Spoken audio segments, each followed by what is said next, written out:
Parece que virou uma moda criar personagens overpower, com habilidades de outro mundo e que superam qualquer tipo de nível de poder de luta. Na maioria das vezes esse clichê é usado de qualquer maneira, criando personagens que são mais uma forma vazia do que indivíduos com uma história interessante. Porém, quando bem usado, pode gerar enredos magníficos. Esse é o caso de Mob Psycho 100 e One Punch Man, ambos de autoria de One. É incrível como dois mangás com premissas bem semelhantes podem ser tão diferentes em sua construção. Se liga, pois essa semana vamos falar de Mob vs One Punch Man e o melhor clichê de todos os animes.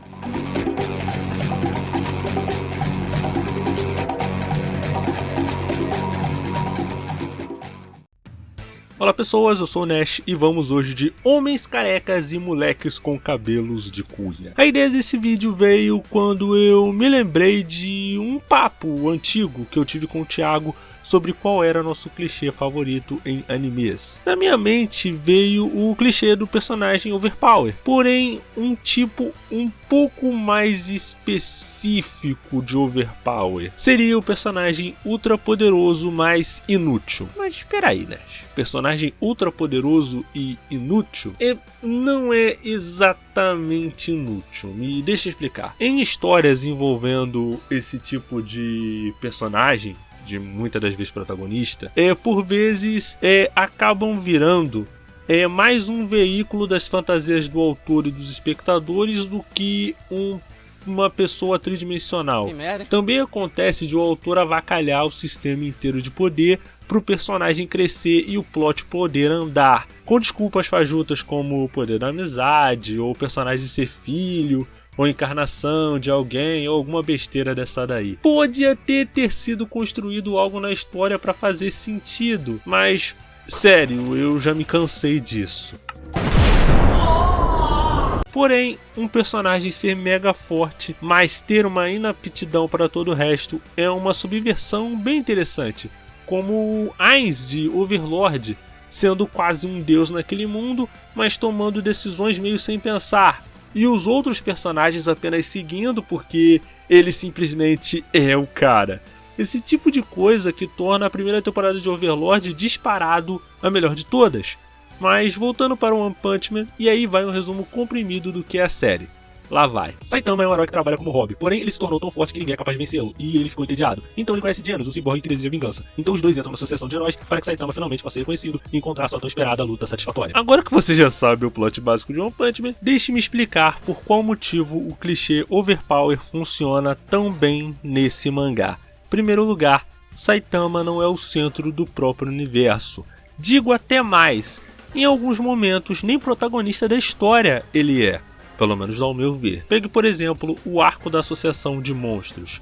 Quem recebe a maioria do desenvolvimento da história não é o Saitama, mas sim o Garou, que, mesmo ainda sendo um vilão, passa a ter uma compreensão mais profunda do que é o bem e mal, enquanto supera seus próprios limites, luta após luta, lembrando a progressão de um personagem principal de Shonen. Por outro lado, o careca de capa não teve grandes mudanças em sua personalidade até agora. Isso torna o Saitama um personagem ruim? Muito pelo contrário. O ponto é que, ainda que seja poderoso, ele acaba tendo dificuldades bem mundanas, como não se atrasar para as promoções do mercado, arrumar a casa e lidar com insetos estúpidos que enchem o saco. Numa pegada que você vê bastante em animes como Kobayashi-san ou Saiki Kusuo.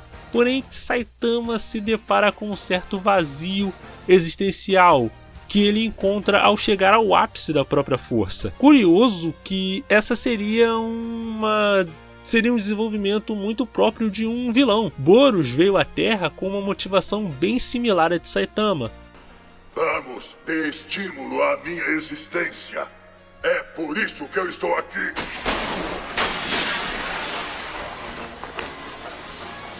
Amigão, você é bobo, é?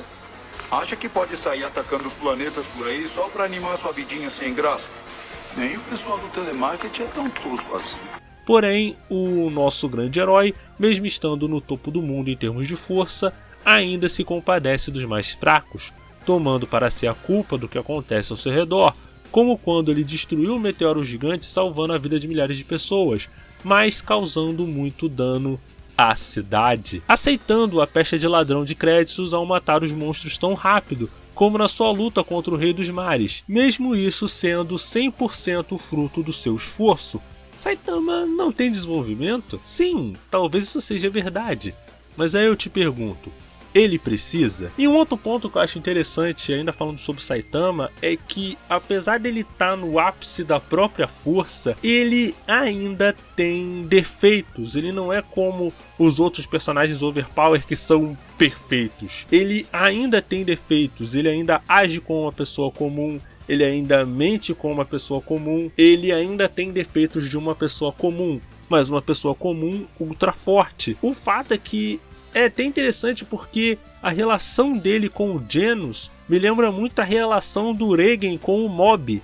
E falando nisso, vamos sair do mundo dos heróis e ir para o mundo dos paranormais com o Mob Psycho 100, sendo uma história bem mais Slice of Life que o One Punch Man, em que seguimos um garoto com poderes absurdos que escalam à medida que seus sentimentos transbordam e chegam ao 100%. Talvez a versão mais literal possível do clichê do momento de rage na luta contra o chefão. E aqui é bem legal como os poderes são tratados não como algo extraordinário, a despeito dos combates a níveis cada vez mais absurdos, mas sim como mais um detalhe.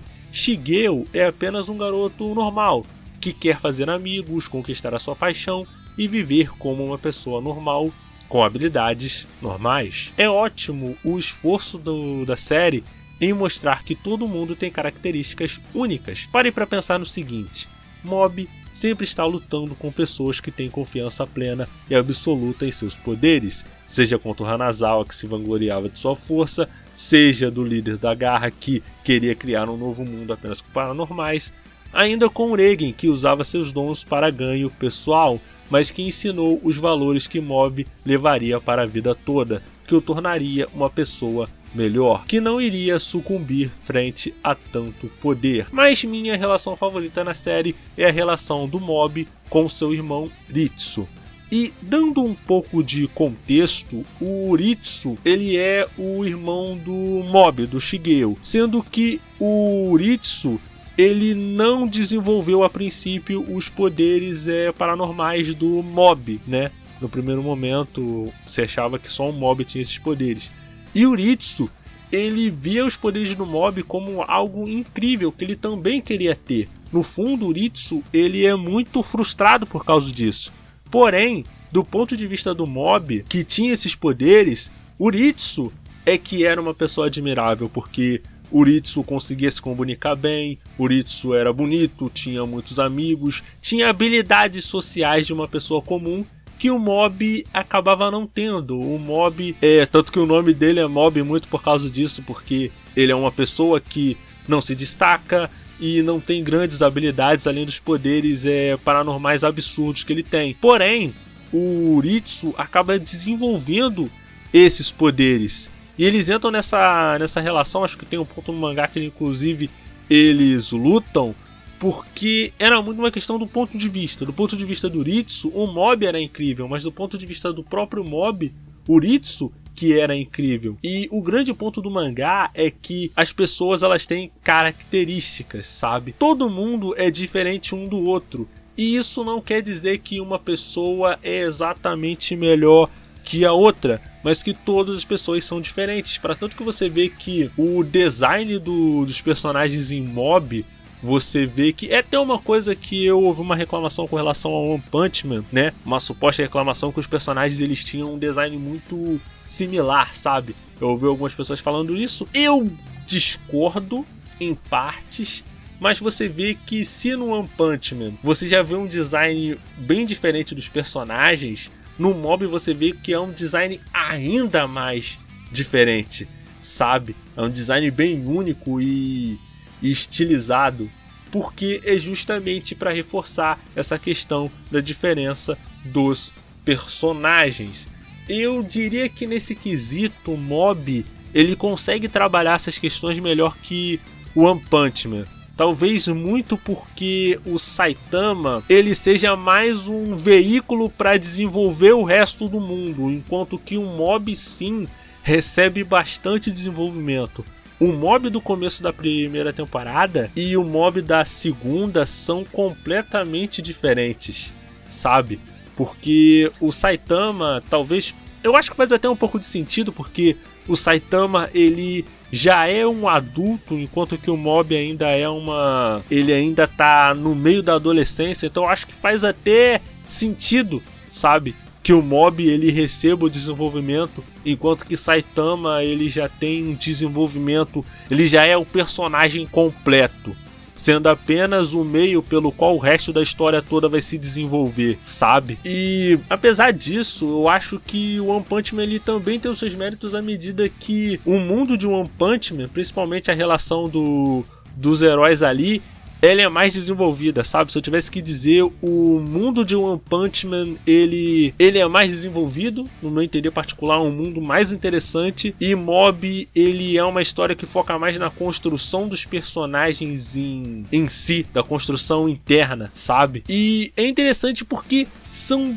duas maneiras completamente diferentes de você desenvolver personagens overpower. Eu poderia continuar falando, por exemplo, de um outro anime que também vai pro lado mais Slice of Life, que é o Kobayashi-san no meio do T-Dragon, que é muito isso, sabe? Você vê que você tem aquelas dragoas lá com uns poderzão sinistro, né? Inclusive eu acho interessante como as animações da Kyoto Animation, elas têm um nível de luta, tipo, não é um estúdio focado em animação de luta, mas quando eles pegam pra fazer fica muito bom, né? É interessante onde você consegue chegar quando você trata os seus funcionários que nem gente, né? Mas sim. E eu acho que o ponto mais interessante de você usar essa abordagem de pegar personagens ultra poderosos e colocá-los num contexto de Slice of Life é que, assim, por mais que eles sejam poderosos, eles acabam dando valor a coisas pequenas do cotidiano, e é uma coisa que meio que vai na direção oposta dos outros animes, sabe?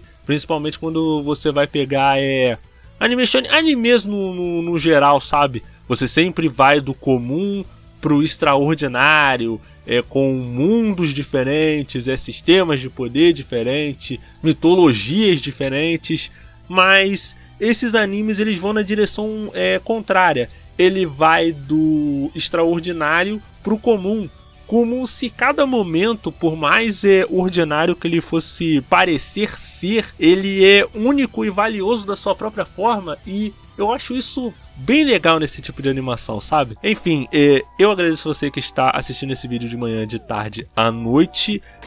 Temos os nossos parceiros, o link vai estar aí na descrição do vídeo. Lançamos vídeo todas as segundas-feiras ao meio-dia, podcast todas as quartas-feiras ao meio-dia e todas as sextas-feiras às 8 horas da noite em radiojhero.com. Acessa lá que tem artigos de todo tipo, cultura pop, J-rock, geek, lançamento de animes e tudo mais. Eu sou o Nash, tenha uma vida longa e próspera. Até a próxima.